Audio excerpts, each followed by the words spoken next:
Well, I'm supposed to be waiting on some James Bond music. I don't hear it, though, so we'll just go ahead and get started. Hello, Black Hat. Thank you for having me out today. It's a pleasure to be here and share this talk with you. The talk is called How to Rob a Bank Over the Phone. My name is Joshua Crumbaugh. I am a red teamer and social engineer, and I am the chief hacker and CEO of PeopleSec. Real quickly, before we jump into this, a little bit of business to get out of the way. First off, any slide that you see this logo on, please do not record it. I don't want this audio showing up on YouTube. It is very sensitive. So please, if you see that, respect that logo and don't record. The next thing is fault. I've seen so many people get fired as a result of social engineering. And we shouldn't be firing our employees because we did a poor job educating them and they fell victim to something that is just simply a human exploit. So it's not the fault of the employee, it's the fault of management not doing a better job at educating their employees.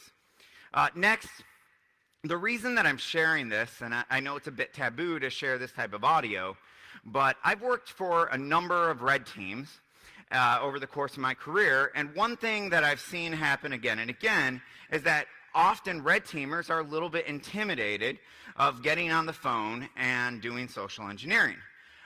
So if nothing else, I hope that maybe this can encourage the red teamers in this room to pick up the phone and make more calls. It is, in my opinion, sort of the wild west of social engineering. People are more familiar with phishes or social media type social engineering or even in person than just picking up the phone. And you would be absolutely amazed at what you can get over the phone. No joke, I one time got domain admin over the phone. You know, you'd think that it's hard enough to talk somebody out of their password, but it's even, more impressive when it's a domain admin. Of course, his password was so horrible, it really wasn't that impressive. So, before I jump into it, let's play our first little audio clip, and I think this just articulates why I love this job and why penetration testing is the greatest. So, to me, that just sort of sums up penetration testing. Who gets to do that as part of their job and also make things more secure at the exact same time? So I love penetration testing. First things first, in social engineering, recon is everything. Knowing what leverage you can use to get your target to do what you want is one of the most important things you can possibly do. I like this little clip here. That's sort of me. That's what I do. I drink and I know things. So, but no, recon is everything. And recon, if you do it right, can blind your target. And so I like to say never underestimate human blindness when it comes to personal self-interest. So good recon can blind your target to security risks and things that they should be paying attention to. And so you're going to hear later, there will be many instances where you're going to think, wow, how does this guy not see what's happening? But the reality is because of recon, I found that proper leverage, and he's blind to everything. Real quick blue team segment there. We need to know what data is out there about our corporation, about our employees, about what our technology, as well as about our vendors. What vendors can we tie to our company or can be tied to our company? And then what information is out there about them that can in turn be used against you? Understanding what data is out there can help you understand what types of attacks you should be expecting or preparing your staff for. So here's the pretext. During the process of doing recon, I noticed that this particular company is using this very small ISP for their email. And I start searching online, and I see that there are multiple forum posts that where people are complaining about their email not working half of the time. Nothing from this exact company, but there were so many posts, and going back almost 2 years up until present at the time, that I knew that they likely had a lot of problems with their email. And so here's the pretext. I am part of the new department, or a new department at the ISP, and my job is quality assurance. I have preemptively identified some problems with their servers, and so I've set up a new server, and what I want to do is test the server before we migrate everything, and I need this particular person to sign off in order for us to move forward. So that's the pretext. It's the first 8 minutes, or the first call I made, actually. We don't have time for all of it today, so we're going to jump through that and get right into the next part. So before I play this next clip, one of the things you want to do in social engineering is you want to create this, what I like to call, us against the world scenario. And it's not that dramatic at all. I mean, we're trying to have teamwork, and we're trying to create a cooperation, but I call it the us against the world scenario. And so this next clip is an example of just that, and how I might build camaraderie. One thing you can do to build camaraderie is you can make mistakes on purpose. Little tiny mistakes. You sometimes don't want to make it very easy on the target. Depending on your goal, you might want to make it very difficult to have this happen. And as long as it's not me causing the problems, it's somebody else, it's now him and I working together to solve this problem and work toward a common goal. So in this particular case, it's just a matter of, I gave him the wrong case for the letters, and obviously the server, it's Apache, so it's case sensitive. And but this was on purpose. I wanted this mistake to happen so that we could then work together to fix the problem. So the next thing, a real quick blue team tip, I highly recommend that every single company create some sort of way for your staff to identify a vendor. I would recommend something as simple as a passphrase that you put in your intranet or in your company directory, and you educate your vendors that if they call one of your employees and ask them to do something, that they're going to need to provide this. It's not a perfect system, but it's better than nothing, which is what we currently have, or most companies currently have. And so provide your staff with a way to identify your vendors and know that they are who they say they are, because caller ID is worthless, and anyone can spoof caller ID. So if you're looking at your caller ID and it says it's from XYZ Corporation, that really doesn't mean anything. Every social engineer knows that you can spoof caller ID. So this is a fun part. Toward the end is a mistake that wasn't on purpose. I'll talk about it a little bit more in a second. But this is one of my favorite parts here. So this is the point where I think a lot of red teamers might say, oh, well, this is part of a penetration test, but this is over the phone. There's no way to get caught, so I'm not going to break character. I think I'm jumping ahead of myself, though. So in social engineering, you never know what's going to happen. Anything can happen, but there are some things that you can plan ahead. Like if I'm trying to get you to run my malware, I know there's a possibility that antivirus is going to trigger, and I know that there's going to be a few reasons that are most likely, and so I can prepare those responses. And so in the next slide, you're going to hear that sort of pre-canned response that I had ready for just for in case antivirus triggered. Now, I will say, we normally don't have issues with antivirus. We had a junior. We asked to test the payload against VirusTotal, and they thought that meant upload the file to VirusTotal. So this entire assessment, we had massive problems with antivirus. So even with good planning, it can still be challenging sometimes, and so never give up. Well, first of all, that's one action. But don't run this program and delete. So, this is one of those parts where I think a lot of people might be tempted to sort of just blow their cover, but this is social engineering over the phone. You can't get caught. So never break cover. In fact, I would say there's hardly a single person in prison that did the crime. Just ask them. They're all innocent. And so the bad guys are not going to break cover or break character ever. And it's our job to emulate the bad guys, so never break character. And this is even in person. I'm going to break character. I'm finally going to pull out that letter of authorization or get out of jail free card when I'm in cuffs, not before that. And fortunately, that's never happened. But never break character. The next thing is, you're not always going to be able to accomplish everything in a single call. Sometimes you need to spread it out over the course of multiple calls. And bigger goals, like gaining physical access to a bank, often require multiple calls. In fact, I recommend to every new person that joins my team that they make at least one call just to build their pretext. Don't ask for anything that first call. Just build your pretext.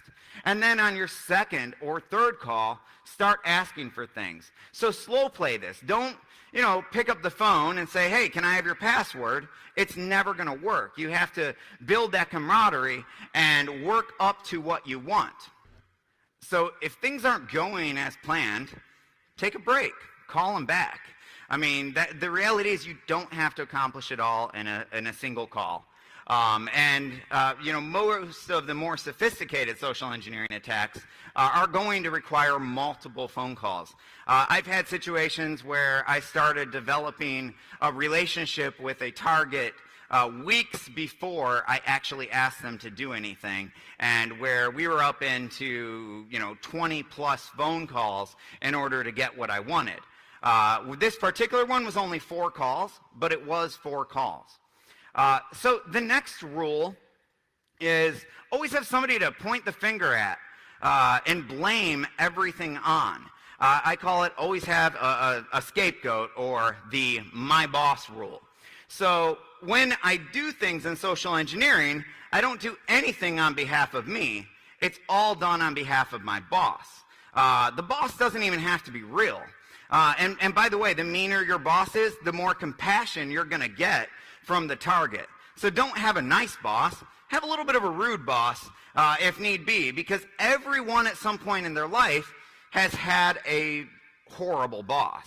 And so it's one of those things that everyone can relate to. So I call this the my boss rule, and here's an example. You can see why I wanted to blame that on my boss, because at this point our executable didn't work. Let's try PowerShell and see if we can get it past their antivirus that way. So always have some level of anonymity. If I were to ask him to do that myself, now it becomes me against him. Whereas if I say, my boss asked me to ask you this, it's now him and I working together to solve a common goal.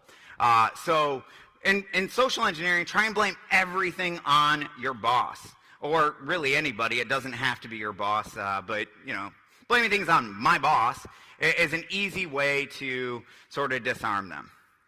Now, the next thing is, and if we have anyone that's been in sales ever in this room, I'm sure you've learned this lesson before, and that is ask the person on the other end of the call for permission for their time. One thing if you've ever got a telemarketing call, one of the first things they probably did when they got you on the line was say, hey, is now a good time? Do you have a few minutes to speak? And so as soon as you give them permission, or they give you permission rather, you're more likely to have them do whatever you want, because now they have given you permission to take their time and use their time as sort of a resource. So here's an example of that. No time better than the present. So now we know we have him. So the next rule here is, we do social engineering. We create our world. It doesn't have to be real. We can say or be anything and anyone. And so while doing this, use sound effects to help sell your story. So in this case, I'm calling from a busy office, and so I have included sound effects in the background. You probably haven't noticed them yet, but now you will. So here's a 4-second audio clip that I've amplified to help you better hear the sound effects going on in the background.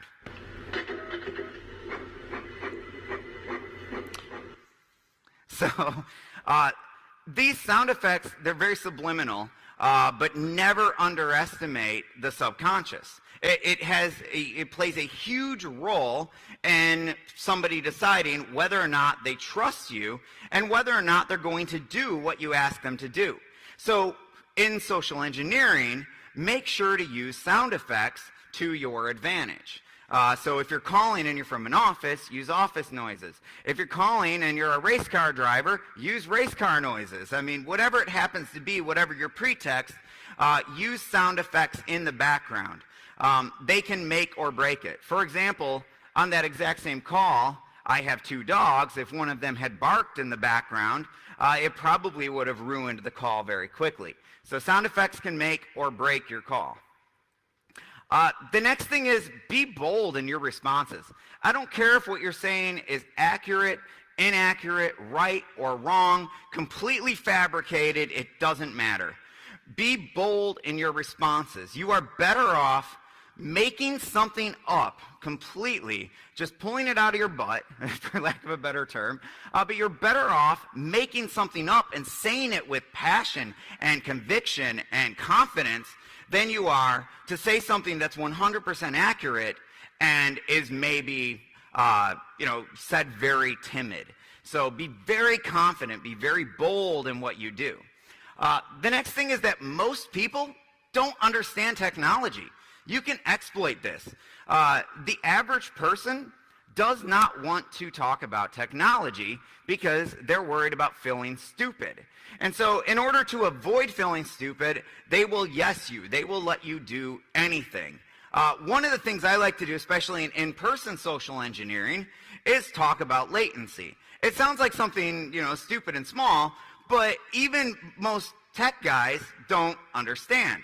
And so you talk about this, you can very quickly be able to get them to do whatever. An example there is a Fortune 500 company hires me to test security of their data center. So I go in and I'm talking to their IT director. I say, hey, we have some really big latency issues between here in the corporate office. We're at 98 milliseconds. Of course, he doesn't have a clue.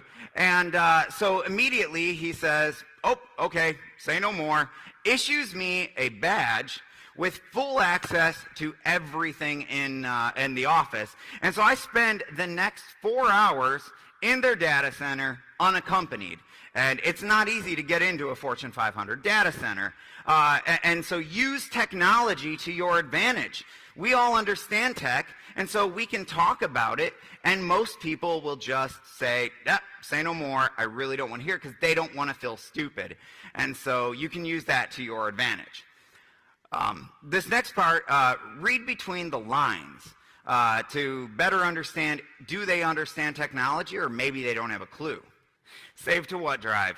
So now I know, not only did he say, I don't know what antivirus I have, and he's the VP of tech at this particular company. Also, another side note, he's the one that hired me. So, sort of not on purpose, but ended up, I targeted my trusted agent on accident, and yeah. So I've been a lot more careful not to do that since.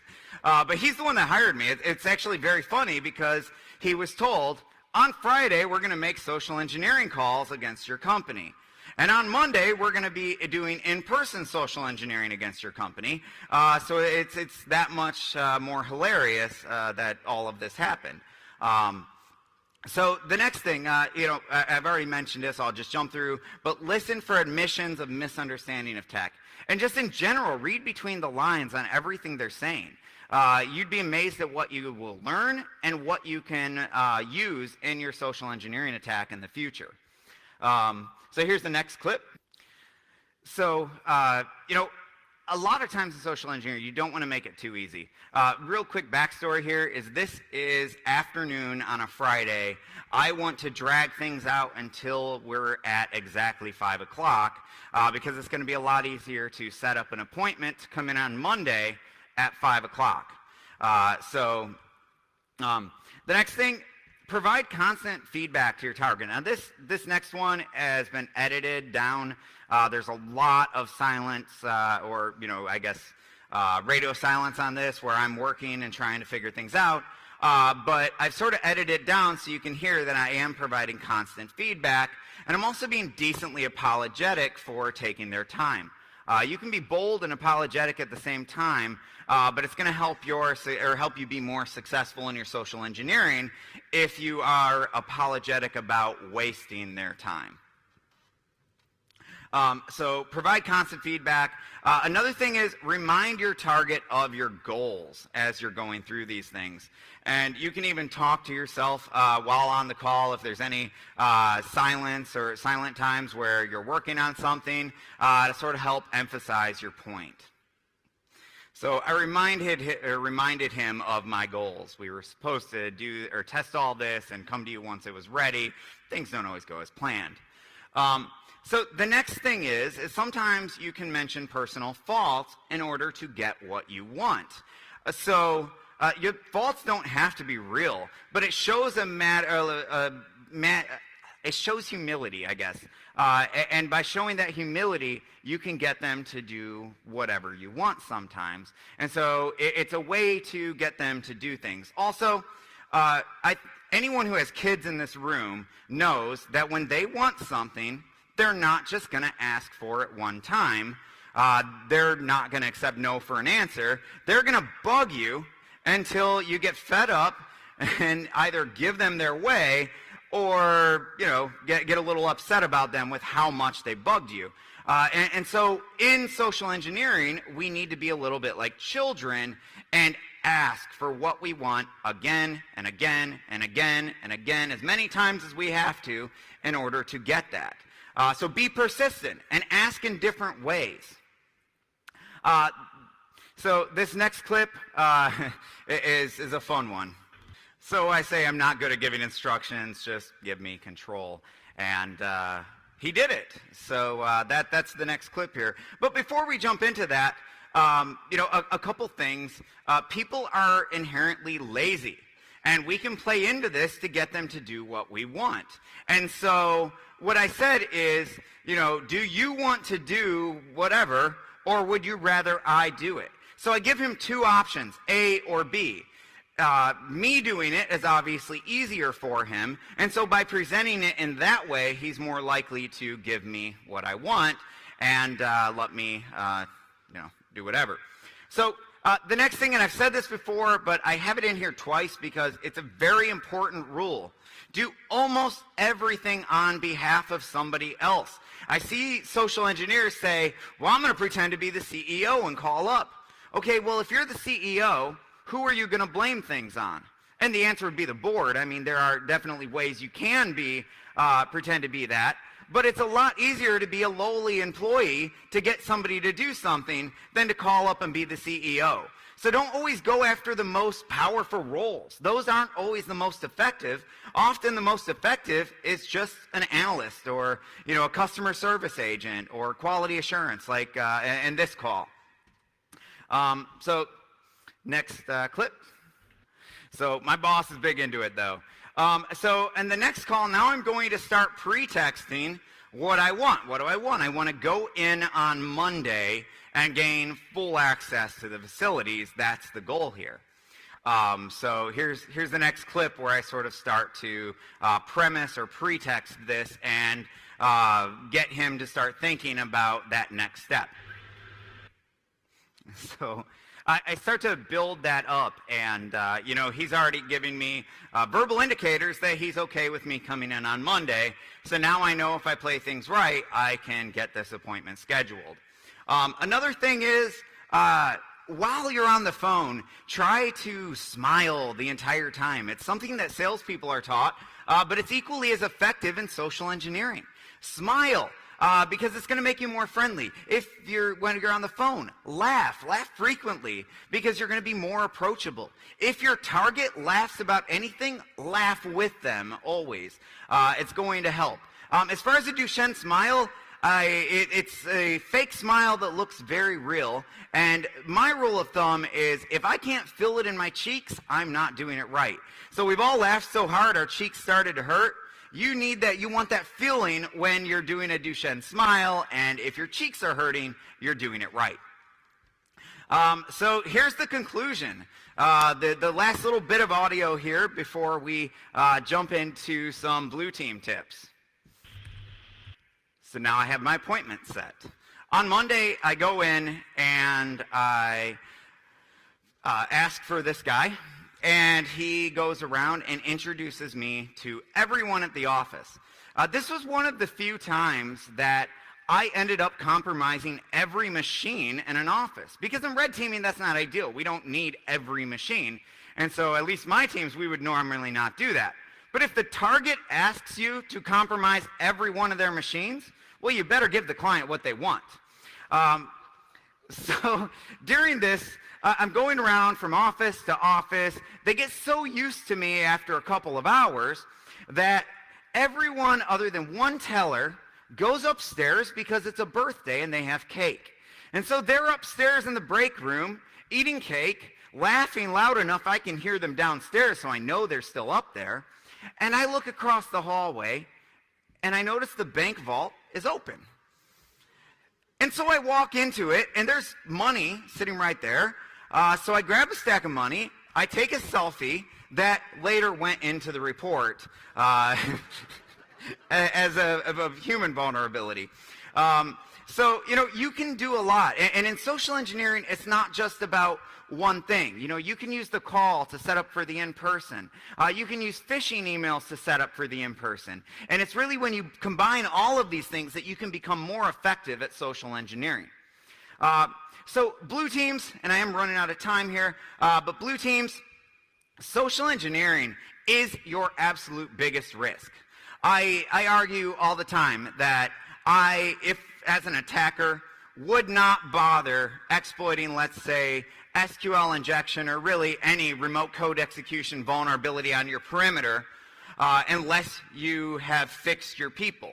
Because why would I want to be in your DMZ when I can be in your user LAN? And by targeting people, not only do I get into your user LAN, but I can bypass almost all of your security controls. And even if I'm having issues, I can probably trick one of your users into helping me troubleshoot my payload and get it working. So, and that's exactly what happened here. Social engineering can bypass your security controls. So we have to fix the human first. Otherwise, we have low-hanging fruit that's far more significant than any remote code execution vulnerability in your perimeter. The next thing is, I see a lot of people say, okay, I'm going to get, I can get 98% of your users to stop clicking, or 95% of your users to stop clicking. Well, the problem is that a very small portion of users represent a large portion of the risk. And so in this graph, the blue is the phish click count, and the orange is the educational click count. Now, we notice this is about 1,000 users over the course of 4 months. So we notice that most of our users, over 950 of them, are low risk. And our low risk users click on a lot more educational emails than they click on phishing emails. But as soon as we jump down into high and moderate risk, they're clicking on significantly more phishing emails than they are clicking on educational emails. This is just one representation, but your chronic clickers are your absolute biggest risk. The next thing is we all know that sales is more likely to click on something. We've all heard it. Well, we actually got the numbers. It's north of 380%, but sales is almost 400% more likely to click on a phish or to fall victim to social engineering than any other department. And so understanding this, we can now tailor our education and ramp it up with our sales staff in order to become more effective. The next thing, though, developers are a close second. They are the second most at-risk group in most organizations, and very likely to click on phishes.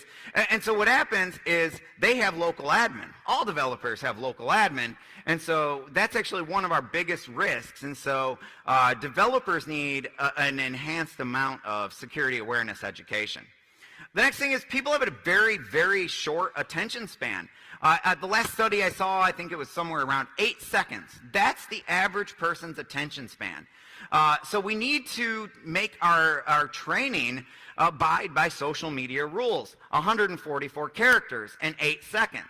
Now, I don't think anyone's quite there to that extreme, but if we can shorten our training and make a lot of really short touch points, we can be more effective and keep security front of mind. The next thing is, most security awareness training is boring. I mean, we're already talking about a very complex subject, hacking.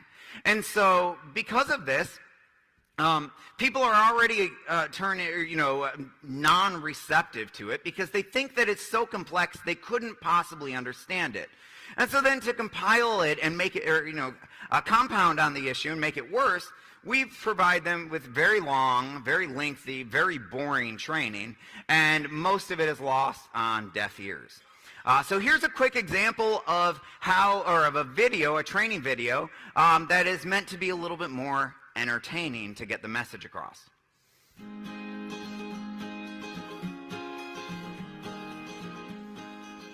Your account has been hacked.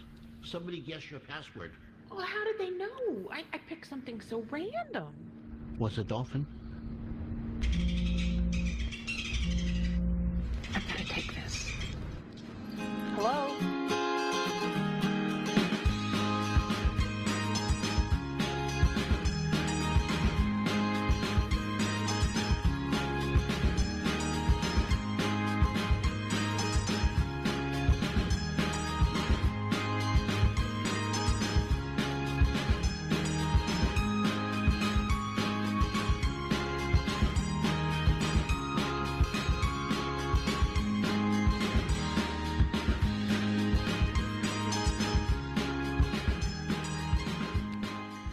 So long after you forgot about everything else I said today, you're going to remember the dolphin video. In fact, I've had some companies, we get called the Dolphin Company because I've showed this in a couple other talks. But use, make your education much more entertaining, or as entertaining as possible.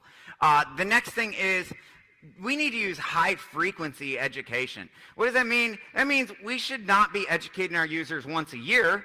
Our threats don't evolve annually. They evolve daily. And so we should be educating our users every single week in every single place that we possibly can, and not just once a year or once a quarter or even just once a month. And so by shortening our touch points, we can be more effective. The next thing is, train according to need.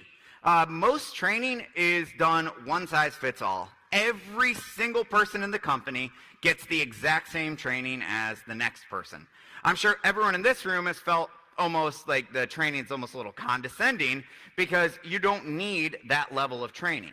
And so we can be more effective if we train according to need. So now your low-risk users can get a lot less education, and your higher risk users can get as much as they need. If I ask an executive permission to go ahead and send out 50 educational emails over the course of the next year or whatever it happens to be, they're likely going to say no, we can't have that big of an impact on our operations. Whereas if it's only a very small percentage of people that are getting that, large amount of phishing exercises and large amount of education, then you're more likely to get it. And so it's everyone wants to do more with less. We actually have an opportunity in security awareness training to do that simply by customizing to the individual user's need. And it doesn't have to be so complex. It could simply be, okay, we have two groups of people, high risk, low risk, and just having two separate programs that different people go through. So I call this mass customization. Do as much of it as you can, but definitely don't go with the one-size-fits-all approach. It doesn't work, it's antiquated, and it doesn't address modern concerns. And so lastly, integrate everywhere. So if you have an elevator with maybe a video or a television screen in there in your organization, put security awareness training on it. In your newsletters, put it there. In your break rooms, put up posters. You can even put it, I've had one company, we helped them develop a desktop background that talked about security that they pushed to their entire corporation. So integrate everywhere you possibly can, and you're going to be more effective, and you're going to keep training front of mind. With that, thank you everybody for coming out. It's been a pleasure. And does anyone have any questions? Oh, I have 10 minutes left? My timer says I'm out of time. Any questions?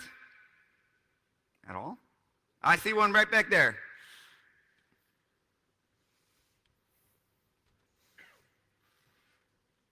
Hello? Yes.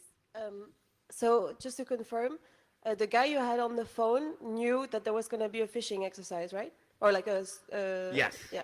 So why do you think it worked, actually? Because he knew that something was going to happen, but still you managed to get...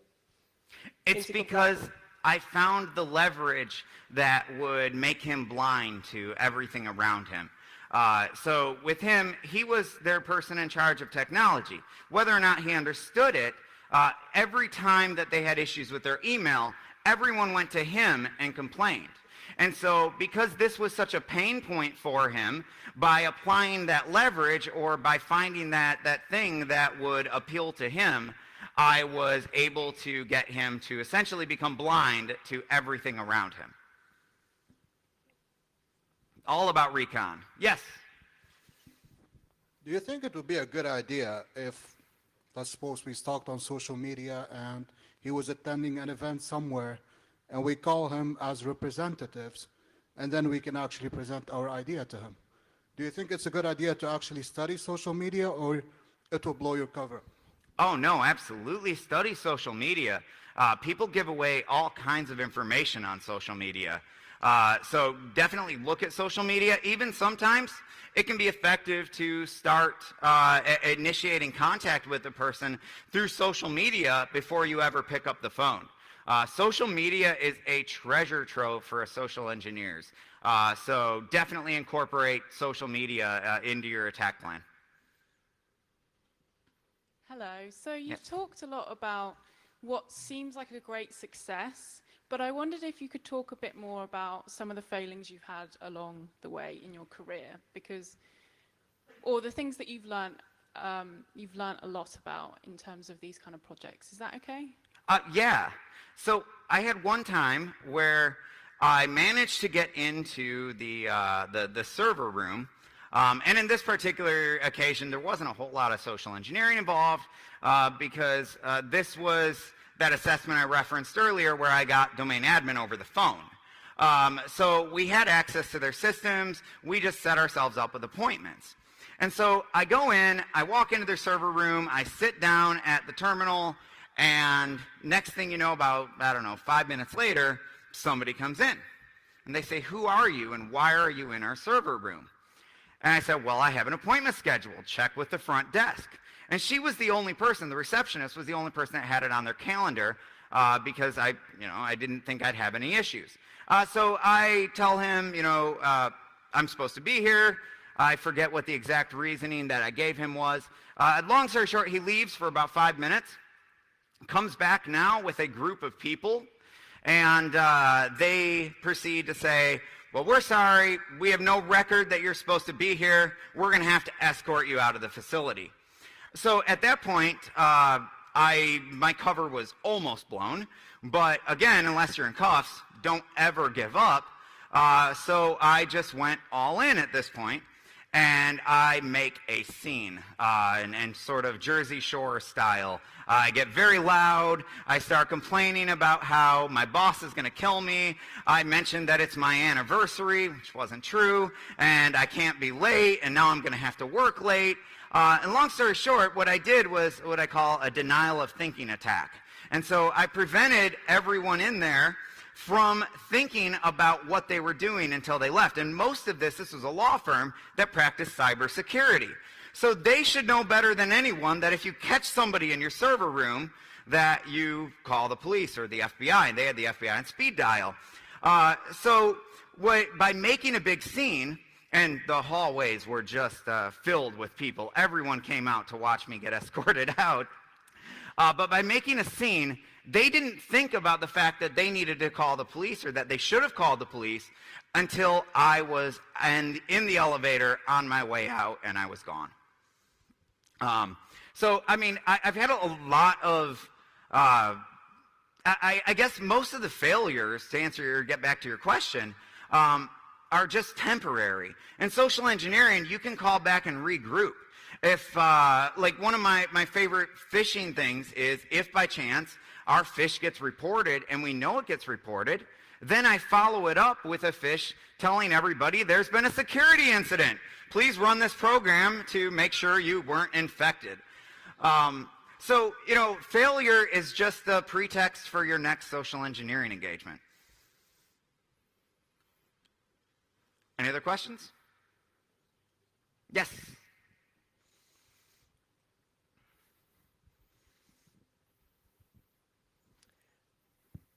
Have you ever tried to fall for a decoy and getting access to a honeypot? Yes, I've definitely fallen for a honeypot before. I think everyone has in the past. But it is what it is. I think we've all triggered different security alarms. Yes, I've fallen for a honeypot. These days, though, most honeypots are fairly obvious, so we're a lot better at not getting caught by them. I don't know if I answered your question right.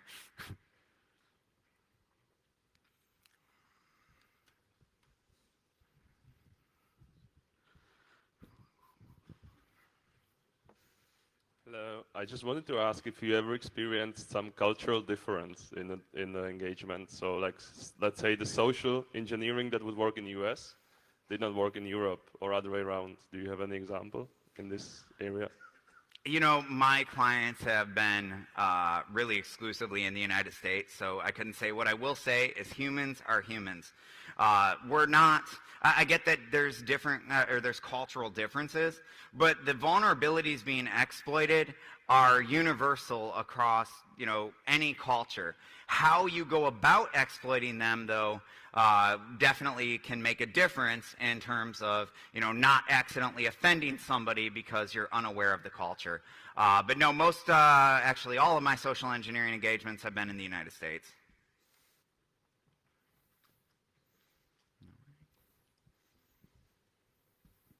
Hi, I'm just curious to see if you have any stories of where you've actively targeted personal assistants or assistants of any sort, because I think those would be interesting. Actually, my personal assistants are my favorite. I call them the business grandmother and grandfathers. They're often, the perfect targets are often a little bit older. They're the most friendly people in the organization, and everyone knows and trusts them. So you're looking for the person that knows what's going on with almost everybody's lives, knows their kids' names, remembers birthdays, things like that. And those types of personal assistants, if I can get them to help me or go introduce me, what I'm doing is abusing a trust relationship. And so targeting personal assistants is one of the most effective ways to get in. They are supposed to be the gatekeepers, but their job is also to help out and to get people to the right people. So if I go up to the personal assistant and I say, hey, I need to get access to your server room. I can't find it. Could you please help me find it? Now they walk me over to whoever it happens to be that would give me access, and they say, hey, he's here to work on our computers. Could you please help him out? And because of that, their guard is already dropped, and they're not going to follow, or generally not going to follow typical security procedure. So yeah, great question. Definitely, especially in in-person and social engineering, target the the business grandmother or grandfather.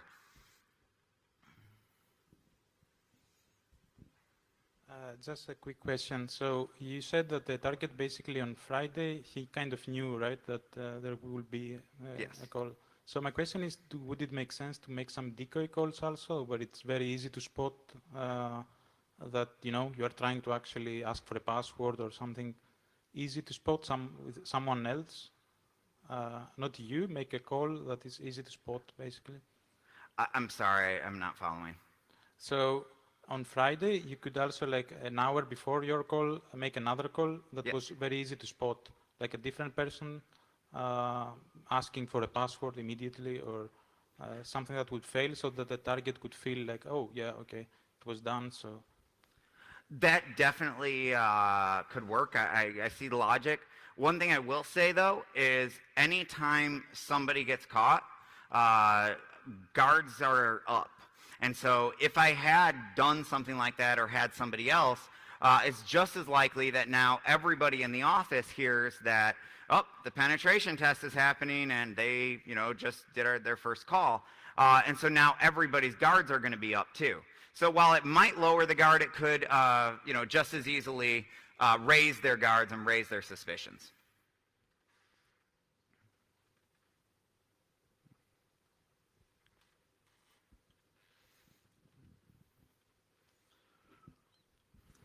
Just wondering if you've ever been on the receiving end of a social engineering attack.